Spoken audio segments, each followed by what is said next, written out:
Onajonalar, kecha sizlarga men ko'ylak bichib ko'rsatgan edim. Hozir tikilish jarayonini ko'rsatib o'taman. Rosa ham oddiy, oson uslubda. Mana qizlarchalar. Hop, mana bu tanasi.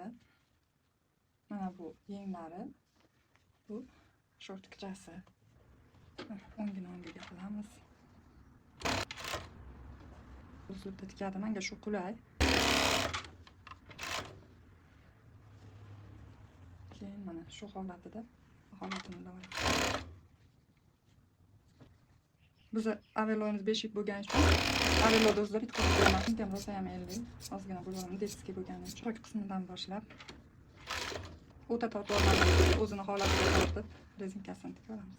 Shortkchamiz yarim tayyor holatga keldi.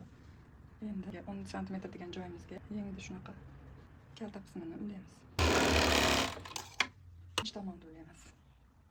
Endi bizniki mana tomon hoshiya kronka tomoni bo'lganicha avello qilamiz.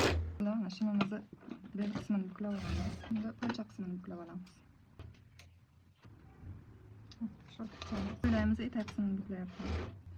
Qizlarchalar mana endi yeng qismini buklab olgan holatda orqa qismidan boshlab mana shunaqa rezinka, bu yumshoq, bolaga qattiq tegmaydi. Yo'li buklab rezinka qo'yib ketishni boshlaymiz.